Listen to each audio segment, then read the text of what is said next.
আসসালামু আলাইকুম গাইজ, বাঙালি রান্নাঘরে সবাইকে আন্তরিক শুভেচ্ছা ও অভিনন্দন। আজ আমি পাঙ্গাস মাছ ভুনার রেসিপি নিয়ে হাজির হলাম। রেসিপি ফলো করে রান্না করলে বুঝতেই পারবে না এটা পাঙ্গাস মাছ নাকি বোয়াল মাছ খাচ্ছেন। তো চলুন রেসিপিটি শুরু করি।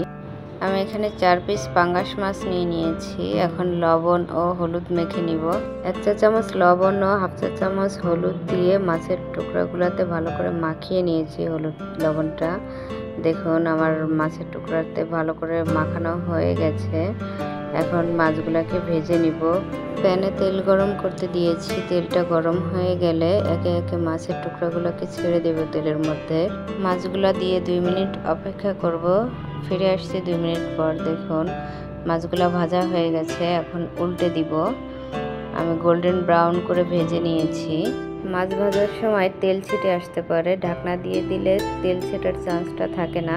আমি এখানে ঢাকনা দিয়ে ঢেকে আরও 2 মিনিট মাছটাকে ভেজে নিব। দেখুন আমার মাছটা ভাজা হয়ে গেছে। এখন মাছগুলোকে উল্টিয়ে দেখে নিব মাছটা ভাজা হয়েছে কিনা। দেখুন মাছটা ভাজা হয়ে গেছে। আমি এখন মাছগুলোকে উঠিয়ে নিচ্ছি। মাছগুলোকে উঠিয়ে নিয়ে অবশিষ্ট যে তেল থেকে যাবে ওই তেলেই আমি 1 চা চামচ জিরা ফোড়ন দিব। 2 থেকে 3 সেকেন্ড ভেজে নিয়ে পেঁয়াজ ও রসুন কুচি দিয়ে ভেজে নিব কাঙ্ক্ষিত কালার না আসা পর্যন্ত। পেঁয়াজ ও রসুন থেকে যখন কালার আসতে শুরু করেছে এই পর্যায়ে অ্যাড করে দিব আদা বাটা হাফ চা চামচ, রসুন বাটা হাফ চা চামচ, 7-8টি কাঁচামরিচ ফালি দিয়ে ভালো করে নেড়ে মিশিয়ে নিব। আদা ও রসুনের কাঁচা গন্ধটা চলে যাওয়া পর্যন্ত অপেক্ষা করব। এই পর্যায়ে অ্যাড করে দিব 1 চামচ লবণ, হাফ চামচ হলুদের গুঁড়ি ও হাফ চামচ লাল মরিচের গুঁড়া দিয়ে নেড়ে মিশিয়ে নিব।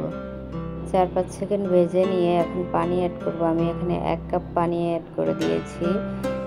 অপেক্ষা করব বলক আসা পর্যন্ত। বলক এসে গেছে। এ পর্যায়ে ভেজে রাখা মাছগুলো দিয়ে আলতো হাতে মাছগুলোকে নেড়ে দিব। এই পর্যায়ে ঢাকনা দিয়ে ঢেকে 3 থেকে 4 মিনিট মিডিয়াম আঁচে রান্না করব। এখন তেলটা উপরে উঠে এসেছে। এখন মাছগুলোকে উল্টিয়ে দিব। মাছগুলোকে উল্টিয়ে দেওয়ার পর আবারও 2 মিনিট ঢাকনা দিয়ে ঢেকে রান্না করব। ফিরে এলাম 2 মিনিট পর। দেখুন মাছটা রান্না প্রায় শেষ। মনে রাখতে হবে মাছটা কিন্তু লো আঁচে রান্না করতে হবে, তাহলে এই মাছের টেস্টটা ভালো আসবে। দেখুন মাছটা একটা সার্ভিং ডিশে সার্ভ করে নিয়েছি। ভিডিওটি কেমন হয়েছে কমেন্টসে জানাবেন।